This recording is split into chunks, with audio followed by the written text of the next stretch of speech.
Afternoon. मैं doctor Suhasini, consultant obs and gynae, Akay mother and child centre Ludhiana से। आज हम डिस्कस करेंगे कि हैवी मेंस्ट्रुअल ब्लीडिंग किसको कहते हैं। सबसे पहले हम बात करेंगे नॉर्मल मेंस्ट्रुअल साइकिल की कि वो क्या है। किसी भी फीमेल का मेंस्ट्रुअल साइकिल जो है वो 24 टू 38 डेज़ के बीच का होना चाहिए।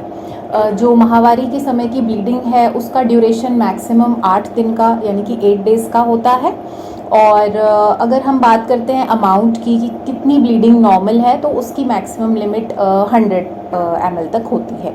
तो कैसे पता लगेगा कि आपको जो ब्लीडिंग हो रही है वो हैवी है।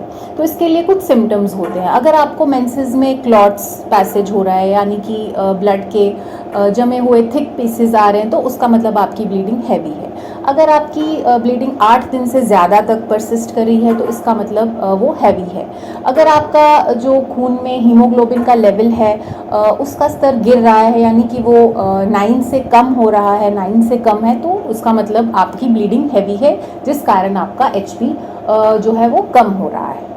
या फिर अगर आपकी ब्लीडिंग इतनी हैवी है कि आपको उसके लिए अपनी जॉब से या कॉलेज से छुट्टी लेनी पड़ रही है, लीव लेनी पड़ रही है, तो उसको भी हम हैवी मेंस्ट्रुअल ब्लीडिंग कहते हैं। तो अब इसके क्या कारण हो सकते हैं? इसके बहुत से कारण हो सकते हैं जिसमें सबसे कॉमन होता है फाइब्रॉइड्स, यूट्रस के अंदर रसौलियों का होना, या फिर एंडोमेट्रियम के अंदर पॉलिप्स का होना।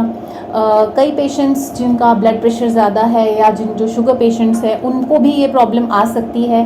देन जिनको हार्मोनल इश्यूज़ हैं जैसे थायराइड की प्रॉब्लम है या कोई और हार्मोनल प्रॉब्लम है उन पेशेंट्स की ब्लीडिंग भी हैवी हो सकती है। अगर आपको भी लगता है कि आपकी ब्लीडिंग हैवी है तो you should get your self checked by gynaecologist, क्योंकि इसके बहुत सारे कारण हो सकते हैं।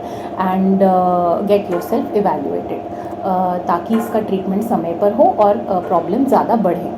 Thank you.